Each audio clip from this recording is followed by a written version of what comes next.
Il existe un archipel dans le golfe du Bengale que la plupart des gens seraient incapables de situer sur une carte.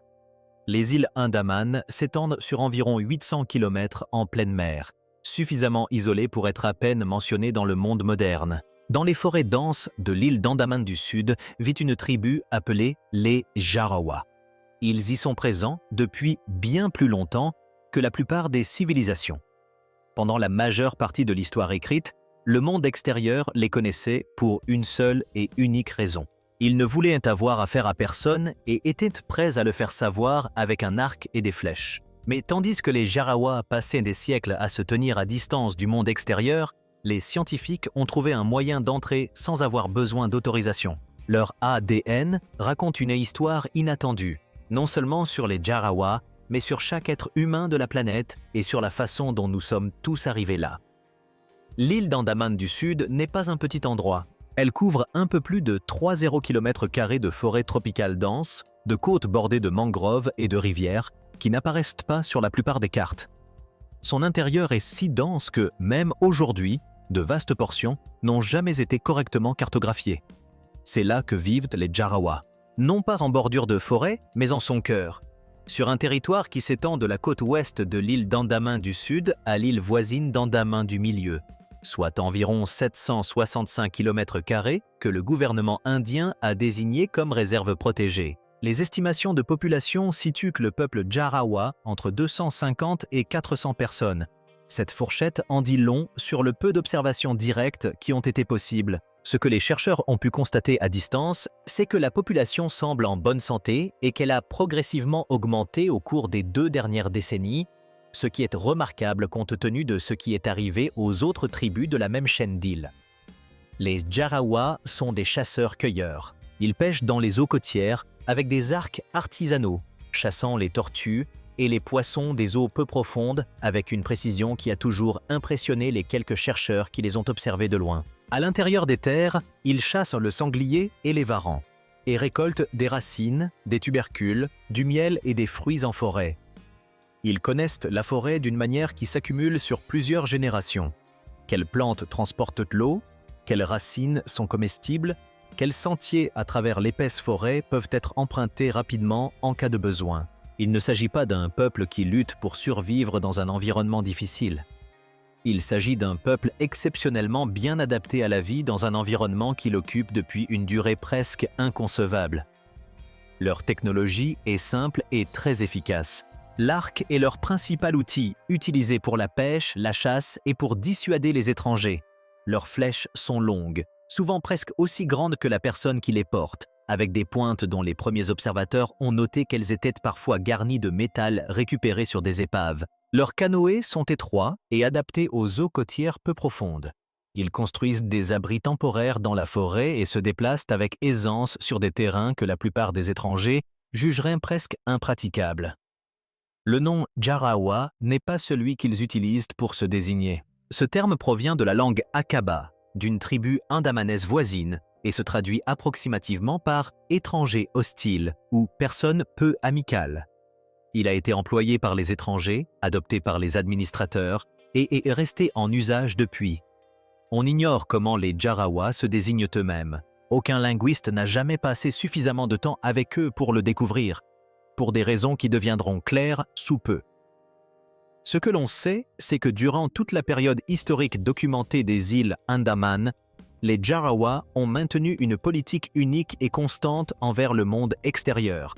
Se tenir à l'écart. Les forêts de la côte ouest étaient leur territoire, et ils faisaient respecter cette frontière avec un sérieux absolu. Les colons, les arpenteurs, les pêcheurs qui s'aventuraient trop près et les fonctionnaires qui s'approchaient avec ce qu'ils croyaient être des intentions amicales recevaient tous la même réponse. Il ne s'agissait pas d'une agression aléatoire. Sa constance à travers les générations et les siècles suggère une position délibérée et profondément ancrée. Le monde extérieur n'était pas le bienvenu, et les Jarawah avaient pris leur décision bien avant que quiconque ne vienne leur proposer une alternative. Les Britanniques arrivèrent aux îles Andaman en 1858 et commencèrent presque aussitôt à se rendre indésirables. Ils établirent une colonie pénitentiaire sur l'île d'Andaman du Sud, construisirent Port Blair et commencèrent à étendre les infrastructures et les colonies sur des terres déjà occupées. Les Jarawah réagirent comme ils réagissaient à tout ce qui s'approchait de trop près, à coups de flèches. Les premières équipes d'exploration coloniale travaillant le long de la côte ouest signalèrent des attaques régulières. Les navires qui jetaient de l'ancre trop près des côtes Jarawah étaient pris pour cible.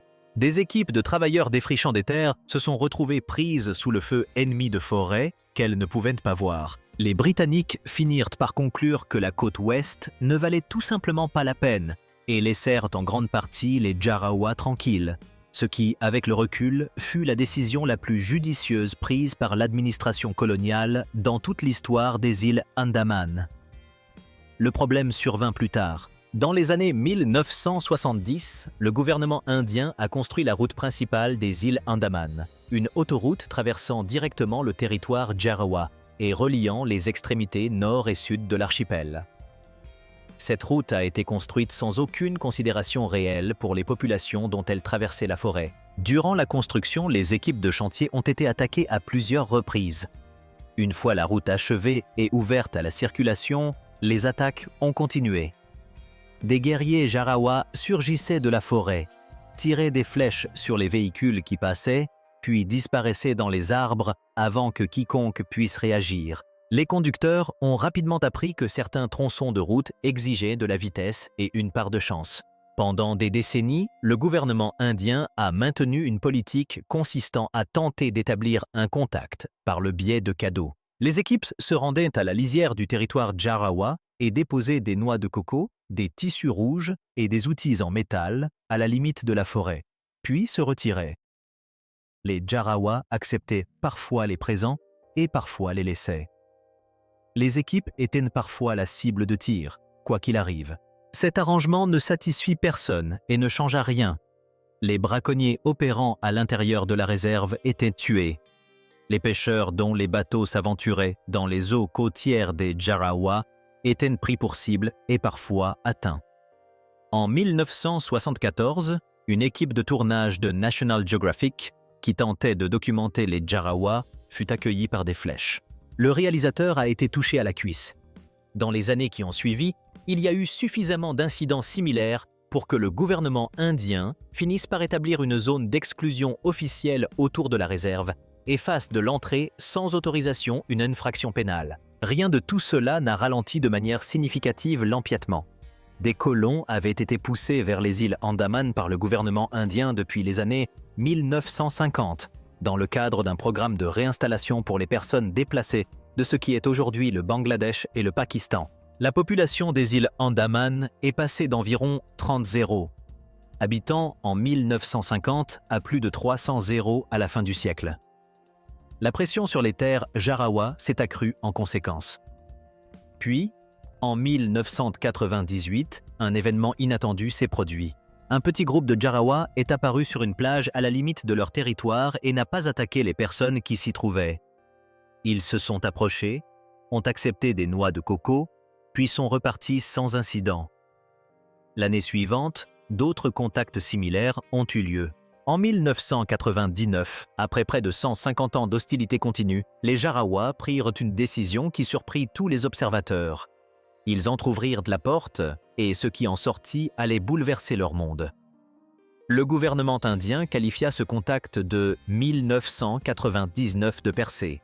Dans les années qui suivirent, des équipes médicales furent envoyées en territoire Jarawah pour effectuer des examens sanitaires et administrer des vaccins. La route principale des îles Andaman fut ouverte plus librement à la circulation traversant la réserve. Les Jarawah commencèrent à apparaître au bord des routes, interagissant avec les colons et les voyageurs, acceptant de la nourriture. Les autorités parlaient de ce contact et du langage du progrès et de l'intégration. Ce qui se passait réellement était considérablement plus compliqué. Le premier problème visible fut la maladie. Les Jarawah n'étaient pas immunisés contre les maladies courantes. La disposition des cercles et de leurs axes principaux pourrait avoir été liée à des points de l'horizon, voire aux étoiles.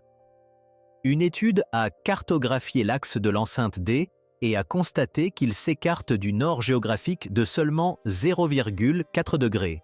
soit le même décalage que celui auquel l'étoile brillante Deneb aurait brillé dans le ciel vers 9600 avant notre ère. Si les preuves d'un alignement stellaire intentionnel restent débattues, la précision de la disposition est incontestable. Chaque cercle, chaque triangle, chaque axe témoigne d'un niveau de compréhension architecturale qui semble en contradiction avec un monde antérieur à l'agriculture et à l'écriture. La géométrie du site est plus qu'un choix esthétique. Elle constitue la logique sous-jacente de Göbekli Tepe, une structure qui organise les piliers, les sculptures et les espaces entre eux. Cette perfection mesurée n'est pas le fruit de l'improvisation, mais d'une vision partagée mise en œuvre à travers les générations. La question n'est pas seulement de savoir comment ces cercles ont été construits, mais aussi pourquoi une telle précision était si importante pour ceux qui les ont érigés. Des figures animales abondent sur les surfaces des piliers de Göbekli Tepe, chacune sculptée avec une clarté qui soulève plus de questions qu'elle n'apporte de réponses. Les renards s'étirent le long des versants ouest, leur corps en mouvement comme s'ils poursuivaient le soleil levant.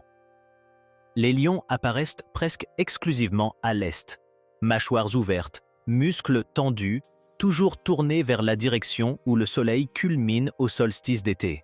Des scorpions se regroupent vers le sud, la queue enroulée et les pinces ouvertes, évoquant l'arc de la constellation du Scorpion qui se lève à l'horizon lors des chaudes nuits néolithiques. Il ne s'agit pas d'un décor aléatoire. Les archéologues ont catalogué les reliefs, cartographiant leurs emplacements dans plus d'une douzaine d'enclos. Des schémas se dégagent. Les renards sont presque toujours orientés vers l'ouest, les lions vers l'est, les scorpions vers le sud. Les vautours, les serpents et les sangliers occupent les espaces intermédiaires, mais leur placement suit une logique qui se répète d'un cercle à l'autre. Le regroupement de ces animaux dans des zones spécifiques suggère un système, voire un code, qui va au-delà de la simple narration ou de l'affichage totémique. Le docteur Salim Yalcin, dont les recherches portent sur l'iconographie néolithique, décrit cet agencement comme un zonage intentionnel. Il désigne l'enclos D, où les piliers centraux sont flanqués de renards à l'ouest et de lions à l'est, tandis qu'un scorpion garde l'arc sud. Selon Yalcin, il ne s'agit pas seulement d'une symétrie artistique, mais d'une séquence délibérée. Selon lui, les bâtisseurs utilisaient des motifs animaliers comme repères, codant les directions, les saisons, voire des événements célestes. Il note que le renard, par exemple, est un symbole de l'aube et de la ruse dans le folklore anatolien, tandis que le placement du lion vers l'est pourrait faire référence à la force au zénith du soleil levant. La position méridionale du Scorpion coïncide avec la trajectoire du Scorpion, une constellation proéminente à la fin du printemps et au début de l'été. Des parallèles ethnographiques renforcent l'hypothèse d'une signification symbolique. Dans tout le croissant fertile, les anciennes communautés marquaient le temps et les rituels à l'aide d'images animales. Les zodiaques mésopotamiens et les mythes anatoliens postérieurs font écho à ces associations, bien qu'aucun document écrit des bâtisseurs de Göbekli Tepe ne subsiste. Certains chercheurs suggèrent que les reliefs forment une sorte de calendrier visuel, chaque animal marquant un moment clé de l'année solaire ou un point significatif à l'horizon. D'autres avancent que ces gravures reflètent des récits mythiques transmis oralement et immortalisés dans la pierre lors de rassemblements et de cérémonies. Les preuves sont convaincantes, mais le code reste indéchiffrable. Aucune inscription ni clé de lecture directe n'a été découverte. Pourtant, la répétition des groupes, l'orientation de chaque animal et leur disposition stricte dans plusieurs enclos suggèrent un système sous-jacent qui aurait pu guider des rituels, marquer le passage du temps ou cartographier les cieux. Le mystère s'épaissit lorsqu'on considère l'enfouissement délibéré du site vers 8000 avant notre ère. Si ces gravures recelaient des connaissances astronomiques, calendaires ou sociales, alors l'acte de les cacher sous des tonnes de décombres a peut-être été aussi significatif que les gravures elles-mêmes. Ainsi, les reliefs animaliers de Göbekli Tepe ne se contentent pas d'orner la pierre. Ils suggèrent une vision du monde où l'art, le temps et le cosmos sont intimement liés, attendant que leur signification soit révélée. À Göbekli Tepe, l'acte final n'était pas la construction, mais la dissimulation. Les archéologues, travaillant couche par couche, ont mis au jour une histoire inscrite dans les sédiments. 2 mètres de gravats calcaires compactés, Des ossements et des outils brisés se sont accumulés de toutes parts.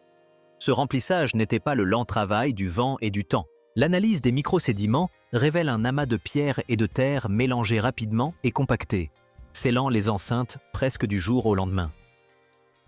Sous cette couche protectrice, les piliers et les sculptures restent intacts, préservés de la pluie et du soleil, leur surface nette et fraîche, comme si les bâtisseurs avaient voulu les enfermer définitivement. La datation au radiocarbone du charbon de bois piégé dans les remblais les plus profonds indique une période étroite autour de 7950 avant notre ère. Les feux qui ont brûlé ici, les derniers à vaciller parmi les pierres, se sont éteints juste avant l'arrivée des décombres. Pendant près de 3 ans après, personne n'a construit ni même campé sur cette colline. Les vestiges archéologiques restent muets, un vide sans poterie, sans sépulture, sans signe de retour. Le tel s'est formé uniquement par le lent tassement dû à son propre poids et non par l'action de populations ultérieures. La professeure Barbara Horace, examinant la stratigraphie, décrit la sépulture comme délibérée et systématique. Elle remarque l'absence d'altération sur les piliers exposés, même après des millénaires passés sous terre. Le remblai est trop propre, trop uniforme, pour être le fruit du hasard. Aucun autre site de cette époque ne présente de similitude, ni enfouissement massif de monuments, ni dissimulation rituelle de connaissances à cette échelle. 15 ans auparavant, le monde était sorti du Dryas récent, une période de froid et de chaos. À présent, avec le réchauffement climatique et l'émergence de nouvelles cultures, Göbekli Tepe disparut peu à peu de la mémoire collective. Les raisons de cette disparition mystérieuse demeurent aussi énigmatiques que les pierres elles-mêmes. En 2024, une nouvelle vague de recherches scientifiques a déferlé sur Göbekli Tepe. La docteure Lina Yılmaz, chimiste des matériaux, a dirigé une équipe utilisant la spectrométrie de masse à plasma à couplage inductif pour analyser les résidus présents dans les marques d'outils des piliers centraux. Les résultats ont été inattendus. Des traces de manganèse nettement supérieures au niveau de fond tapissaient les rainures.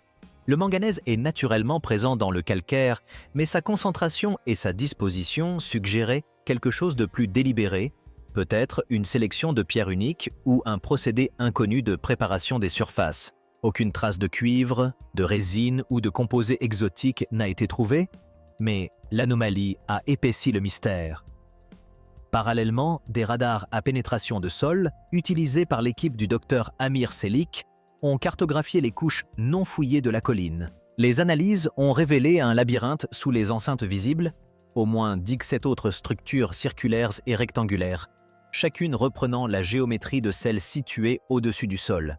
Seuls 5% du site ont été ouverts jusqu'à présent. Les images radars laissaient entrevoir une ampleur et une complexité encore cachées sous des siècles de terre, suggérant que les enclos connus ne sont peut-être que la surface d'un réseau beaucoup plus vaste. Des généticiens se sont joints à l'effort, extrayant des fragments d'ADN anciens de rares restes humains trouvés dans les remblais. Le séquençage a révélé un mélange d'haplogroupes H2 et G1, généralement répartis en Anatolie et au Levant. Cette diversité indique un lieu de rassemblement et non un village local. Une destination pour des personnes de régions éloignées, rassemblées avant l'essor des villes ou des États. Pour tester les limites des techniques de construction anciennes, des archéologues expérimentaux ont passé 4 mois à reproduire l'extraction et le transport de piliers en utilisant uniquement des outils d'époque. Leurs efforts ont échoué. Les pics en silex se sont usés rapidement et les traîneaux en bois se sont brisés sous le poids. Même avec des équipes de bénévoles, le rythme était bien en deçà des délais estimés. L'expérience s'est terminée avec le pilier encore à moitié enterré, la méthode incomplète. Malgré la planification et les ressources modernes, le secret de la construction de Göbekli Tepe reste hors de portée, un secret amplifié par chaque nouvelle découverte. Les secrets de Göbekli Tepe ne sont pas seulement enfouis dans la pierre, ils sont enfouis dans ce que nous pensons savoir des origines humaines. Alors que la science moderne révèle chaque année de nouvelles anomalies, la frontière entre mythe et histoire s'estompe. Que se cache encore derrière nos certitudes, prêts à réécrire l'histoire de la civilisation? Parfois, les questions les plus anciennes sont celles auxquelles nous sommes le moins préparés à répondre. Quelle est votre théorie? Discutons-en dans les commentaires.